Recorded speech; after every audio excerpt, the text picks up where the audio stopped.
Game खेल रहे थे, लेकिन उन्हें बिल्कुल भी पता नहीं चला कि ग्लास विंडो के बाहर कुछ अजीब सी परछाइयां तेजी से गुजर गईं। ये एक ऐसी दुनिया है जहां हर तरफ ज़ॉम्बीज का आतंक है। ज़ॉम्बी वायरस फैलते हुए पूरे 6 साल हो चुके हैं और फिर भी ये भाई बहन इस सुनसान कंट्री साइड विला में आज तक जिंदा हैं, जो हर किसी के बस की बात नहीं है, क्योंकि उन्हें जितने खतरों का सामना करना पड़ता है वो कल्पना से कहीं ज्यादा है। उसी दिन एक कपल कार से विला के सामने आकर रुकता है। लड़का जिम खिलौने जैसी दिखने वाली गन उठाकर बाहर उनका सामना करता है। आदमी तुरंत पूछता है, तुम्हारे पेरेंट्स कहाँ हैं? जिम चुप रह जाता है तो वो हल्का सा मुस्कुराकर कहता है, ठीक है, फिर कभी मिलते हैं। उसी रात जिम अपनी छोटी बहन के साथ घर के सारे डोर्स और विंडोज कसकर बंद कर देता है। बाहर कुछ भटकते हुए ज़ॉम्बीज खड़े रहते हैं, जैसे किसी भी पल विला के अंदर घुस सकते हो। किसी तरह रात शांति से गुजर जाती है। सुबह जिम मैगजीन में भरी बुलेट्स चेक करता है, तब समझ आता है कि ये कोई साधारण टॉय गन नहीं है। जब भाई बहन रोज की तरह बाहर खेल रहे होते हैं, तभी वही कल वाली पिकअप ट्रक फिर से लौट आती है और इस बार उस कपल का रवैया पहले से कहीं ज्यादा सख्त होता है। वे फिर से पूछते हैं, तुम्हारे पेरेंट्स कहाँ हैं? जिम झूठ बोलता है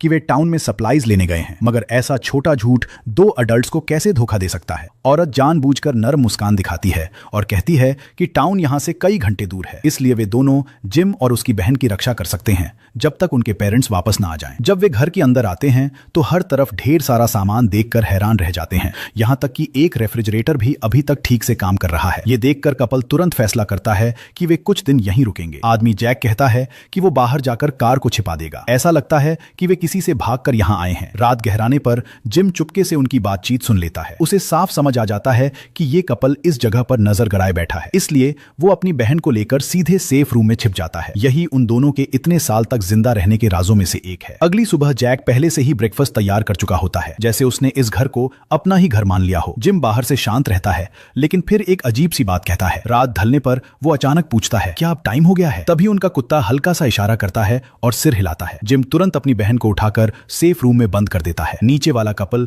अब भी अपने काम में लगा है। उन्हें बिल्कुल अंदाजा नहीं कि खतरा आने वाला है। थोड़ी देर बाद औरत बाथरूम जाने का बहाना बनाती है, तभी उसे खिड़की के बाहर कुछ ज़ॉम्बीज चिपके हुए दिखाई देते हैं। वो जल्दी से लाइट बंद कर देती है, ये सोचकर कि ज़ॉम्बीज उसे नहीं देख पाएंगे, लेकिन तभी पीछे से कमरे का दरवाजा अचानक खुल जाता है। जैक को तुरंत कुछ गड़बड़ महसूस होती है। वो पिस्टल निकालकर आगे बढ़ता है और देखता है कि उसकी गर्लफ्रेंड जमीन पर पड़ी है, पूरे शरीर पर खून लगा हुआ है। उस रात के बाद वो कपल हमेशा के लिए गायब हो जाता है। दूसरी तरफ जिम और उसकी बहन ऐसे खेलते रहते हैं जैसे कुछ हुआ ही ना हो। साफ है कि ये पहली बार नहीं था जब किसी इंसान ने इस विला में घुसने की कोशिश की हो। इसी दौरान एक लंबा बालों वाला आदमी जंगल में चलता हुआ दिखाई देता है। बर्फ पर उसे कई ट्रैप्स दिखाई देते हैं और उन्हीं के निशान का पीछा करते हुए वो जल्दी ही विला तक पहुंच जाता है। तभी अचानक एक छोटी लड़की उसके सामने आ जाती है। आदमी अभी हैरान खड़ा ही होता है कि उसकी गर्दन में अचानक तेज दर्द होता है। उसे ट्रैंक्विलाइजर डार्ट लग चुका होता है और ये काम करने वाला कोई और नहीं बल्कि जिम ही होता है। जब आदमी बेहोशी से जागता है, जिम पहले से गन लेकर उसके सामने खड़ा होता है। पूछताछ के बाद पता चलता है कि उस आदमी का नाम एडम है। वो एक स्पेशल फोर्सेस सोल्जर है जो बस यहाँ से गुजर रहा था। वो उत्तर की तरफ अपनी पत्नी को ढूंढने जा रहा है। जिम थोड़ी देर के लिए चुप हो जाता है क्योंकि उसे लगता है कि ये आदमी बाकी लोगों से अलग है। एडम उनके खाने पीने या मेडिसिन में बिल्कुल दिलचस्पी नहीं दिखाता। वो सिर्फ अपना हथियार वापस लेना चाहता है। जिम इस मौके का फायदा उठाता है और एक शर्त रखता है। वो चाहता है कि एडम विला के लिए बिजली जनरेट करने में मदद करे। एडम थोड़ा हैरान होकर पूछता है, तुम्हारे पेरेंट्स कहाँ गए? इस बार जिम झूठ नहीं बोलता। वो बताता है कि उसका फादर एक साइंटिस्ट था और काफी समय से गायब है, जबकि उसकी मदर नेशनल सिक्योरिटी एजेंसी की एजेंट है जो कुछ दिन पहले मिशन पर गई है और शायद जल्द लौट आएगी। एडम कमरे में रखी ट्रेडमिल को देखकर चौंक जाता है। उसे यकीन नहीं होता कि इस विला की बिजली असल में दौड़कर जनरेट की जाती है। तभी खिड़की के बाहर धीरे धीरे एक ज़ॉम्बी चलता हुआ दिखाई देता है। एडम बिना सोचे आयरन रॉड उठाकर बाहर दौड़ जाता है। ज़ॉम्बी को खत्म करके वो पूरे शरीर पर खून के दाग लिए वापस आता है। जिम गुस्से से चिल्लाता है, तुमने उसे क्यों मार दिया? डांट खाने के बावजूद एडम के दिल में इन दोनों बच्चों के लिए सहानुभूति पैदा हो जाती है, इसलिए वो खुद ट्रेडमिल पर चढ़कर दौड़ना शुरू कर देता है ताकि घर में पावर बनी रहे। पूरी रात बीत जाती है। एडम लगभग थक कर गिरने वाला होता है। तभी जिम की छोटी बहन उसके पास आती है, उसके चारों ओर घूमती है, नाक सिकोड़कर कहती है, बहुत बदबू आ रही है, और भाग जाती है। एडम बाथरूम में जाकर नहा लेता है। छोटी लड़की उसे एक हेयर क्लिप भी लाकर देती है। उसी समय जिम सुबह सुबह विला से बाहर निकल चुका होता है क्योंकि वो हर दिन आसपास लगे ट्रैप्स की जांच करता है ताकि भटकते हुए ज़ॉम्बीज पास ना आ सकें। और सच में उसे फिर एक जिंदा ज़ॉम्बी ट्रैप में फंसा हुआ मिल जाता है। उधर विला के अंदर एडम ब्रेकफास्ट खत्म करने के बाद जिम की मां के काम करने वाले कमरे में जाता है। टेबल पर फोटो के साथ साथ एक कार की भी रखी होती है। एडम तुरंत गैराज में भागता है, लेकिन कार खराब निकलती है। तभी कोने में एक बंद कमरा उसकी नजर में आता है। वो सोचता है कि शायद ये टूल रूम होगा और अंदर जाने ही वाला होता है, तभी पेट्रोल से लौटे जिम की तेज आवाज उसे रोक देती है। एक दिन से ज्यादा साथ रहने के बाद भाई बहन को यकीन हो जाता है है कि एडम बुरा इंसान नहीं है, इसलिए उस रात वे सेफ रूम में नहीं जाते। लेकिन अजीब बात यह है कि जिम खुद को हैंडकफ से बांध लेता है। सुबह होने से थोड़ा पहले एडम बाहर से आती कदमों की आवाज से जाग जाता है। जिम फिर से ट्रैप चेक करने गया होता है। वो उसी जगह पहुंचता है जहां कल वाला ज़ॉम्बी फंसा था। जिम अभी सोच ही रहा होता है कि क्या किया जाए, तभी एडम अचानक वहां पहुंच जाता है। वो इंस्टिंक्टिवली समझ लेता है कि शायद वो ज़ॉम्बी जिम की मां हो सकती है और उसे मुक्ति दिलाने के लिए आगे बढ़ता है। लेकिन उसी पल जिम गन तानकर उसे रोक देता है। एडम गुस्से में वापस विला लौटता है और वो कमरा खोल देता है जहां उसे कल जाने से रोका गया था। अंदर फर्श पर एक कंबल बिछा है और दीवारों पर गहरे गहरे नाखूनों के निशान हैं। साफ है कि ये किसी ज़ॉम्बी को बंद करके रखने की जगह है। अब एडम को अपने शक पर और भी यकीन हो जाता है। इसी बीच बाहर कुछ सर्वाइवर्स दिखाई देते हैं। उनका इरादा बिल्कुल अच्छा ना। वे गन्स लेकर विला के चारों तरफ घूम घूम कर जगह का मुआयना कर रहे होते हैं। एडम के पास हथियार नहीं है, इसलिए वो कोई जल्दबाजी नहीं करता। दूसरी तरफ पेट्रोल से लौटता हुआ जिम दूर से ये सब देख रहा होता है। उसकी छोटी बहन दूसरी मंजिल की खिड़की से हाथ हिलाती रहती है। जैसे ही लुटेरा उसे देखने वाला होता है, एडम अचानक सामने आकर उसे गोली मार देता है। जिम राहत की लंबी सांस लेता है। घटना के बाद जिम का भरोसा एडम पर और भी बढ़ जाता है और वो उसका हथियार वापस कर देता है। एडम को लगता है कि अब उसके जाने का समय आ गया है, लेकिन अजीब तरह से उसका दिल इस जगह को छोड़ने का नहीं करता। रात में सपने में फिर उसकी पत्नी की आवाज सुनाई देती है। जागने के बाद एडम एक बड़ा फैसला करता है। वो जिम और उसकी बहन को साथ लेकर अपनी पत्नी को ढूंढने जाएगा। इससे उसका मकसद भी पूरा होगा और वो इन दोनों बच्चों की देखभाल भी कर सकेगा। लेकिन जिम बिना एक पल सोचे साफ मना कर देता है। वो यहीं रहकर अपनी मां का इंतजार करना चाहता है। तभी बाहर अचानक शोर सुनाई देता है। पता चलता है कि कल वाला लुटेरा और भी लोगों को साथ लेकर वापस आ गया है और उन्होंने बाहर खेल रही जिम की बहन को पकड़ लिया है। दोनों पक्ष आमने सामने खड़े होते हैं। तभी दूर से कुछ गोलियों की आवाज आती है। दो लुटेरे वहीं गिर पड़ते हैं। एडम तुरंत दौड़कर लड़की को छुड़ा लेता है। गोली चलाने वाली कोई और नहीं बल्कि जिम की एजेंट मां लीना होती है। लेकिन उसी दौरान एडम के सीने में भी गोली लग जाती है और वो जमीन पर गिर पड़ता है। पता नहीं कितना समय बीतता है, मगर एडम अचानक फिर से जाग जाता है। उसके सीने का घाव लगभग भर चुका होता है और उसके शरीर पर पट्टी बंधी होती है। एडम हैरान होकर घर के अंदर जाता है। वहीं लीना उसे पूरी सच्चाई बताती है। वो कहती है कि सामान्य संक्रमित लोग अपनी दिमागी क्षमता खो देते हैं, लेकिन इस दुनिया में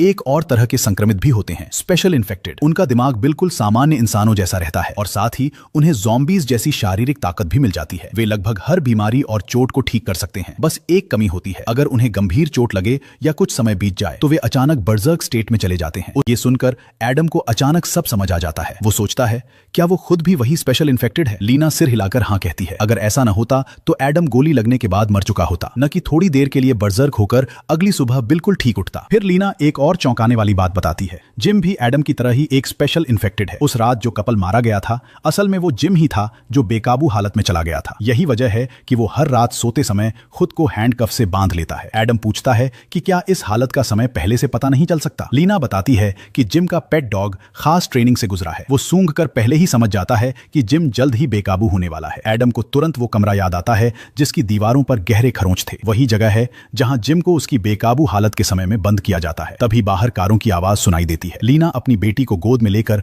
बाहर कुछ मिलिशिया लोगों का सामना कर रही होती है। उनका नेता एक सफेद दाढ़ी वाला बूढ़ा आदमी है जिसे लीना पहले से जानती है। असल में उसकी बेटी किसी आदमी के साथ भाग गई थी। चिंतित पिता उसे ढूंढने के लिए अपने लोगों के साथ हर जगह तलाश कर रहा है। लीना कहती है कि अगर उसे लड़की के बारे में कुछ पता चला तो वो जरूर बता देगी। तब जाकर वो बूढ़ा अनिच्छा से अपने लोगों को लेकर चला जाता है। उस रात एडम को पता चलता है कि नेशनल सिक्योरिटी एजेंसी को पहले से अंदाजा था कि ज़ॉम्बी वायरस फैल सकता है, इसलिए उन्होंने दूर दराज जगहों पर ऐसे हजारों शेल्टर्स पहले ही बना दिए थे। ये सभी मजबूत मटेरियल से बने हैं और अपने एनर्जी सिस्टम्स के साथ पूरी तरह सेल्फ सफिशिएंट हैं। ये सुनकर एडम के दिल में अजीब सा दर्द उठता है। उसे लगता है कि अगर लोगों को पहले चेतावनी दी जाती तो शायद कई जानें बच सकती थीं। लेकिन लीना मजबूरी से सिर हिलाती है। वो बताती है कि जिम और उसकी बहन दोनों जन्म से ही हार्ट डिजीज से पीड़ित थे। जिम के पिता एक बायोलॉजिस्ट थे और ज़ॉम्बी वायरस को सबसे पहले पहचानने वाले वैज्ञानिकों में से एक थे। जब उन्हें पता चला कि जिम 3 साल से ज्यादा नहीं जी पाएगा तो उन्होंने जोखिम उठाकर उसके शरीर में ज़ॉम्बी वायरस इंजेक्ट कर दिया। संयोग से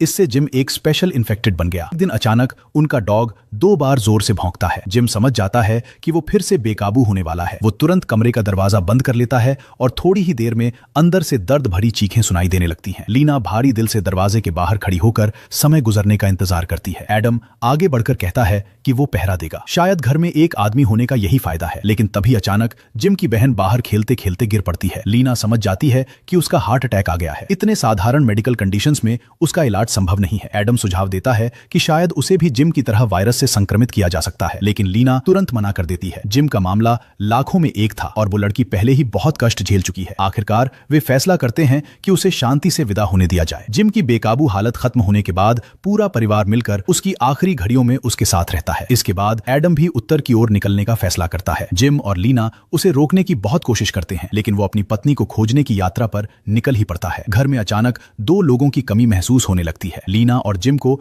विला पहले से कहीं ज्यादा खाली लगता है। इधर जंगल में सफेद दाढ़ी वाले आदमी के लोगों को अचानक एक छिपी हुई कार मिलती है, वही कार जो पहले जैक ने छिपाई थी। अब उन्हें समझ आता है कि विला में रहने वाला वही कपल उनकी तलाश का लक्ष्य था। उस जगह के सबसे पास बस लीना का विला ही है, इसलिए बूढ़ा आदमी फिर से वहां खोज करने का फैसला करता है। उधर बर्फ में सो रहा एडम अचानक कई कदमों की आवाज से जाग जाता है। जब वो ध्यान से सुनता है तो समझ जाता है कि गाड़ियां उसी दिशा में जा रही हैं जहां लीना का विला है। उसके दिल में बेचैनी उठती है और वो तुरंत वापस उसी रास्ते दौड़ पड़ता है। दूर से उसे दिखता है कि विला को मिलिशिया ने घेर लिया है। अंदर सफेद दाढ़ी वाला आदमी लीना से अपनी बेटी के बारे में पूछताछ कर रहा है, क्योंकि उसके लोगों को वहां उसकी बेटी की कुछ चीजें मिली हैं। अब लीना के पास सफाई देने का कोई तरीका नहीं बचता। दूसरी तरफ एडम चुपके से पहरेदारों से बचते हुए विला में घुस जाता है। वो किचन में छिपे जिम को ढूंढ लेता है। दुश्मनों की संख्या जानने के बाद एडम अपने हथियार निकालता है और अंधेरे में चलते हुए एक एक करके पहरेदारों को खत्म करने लगता है। लेकिन जब वो हॉल तक पहुंचता है तो देखता है कि लीना के सिर पर कई बंदूकें तनी हुई हैं। अचानक एडम ऐसा काम करता है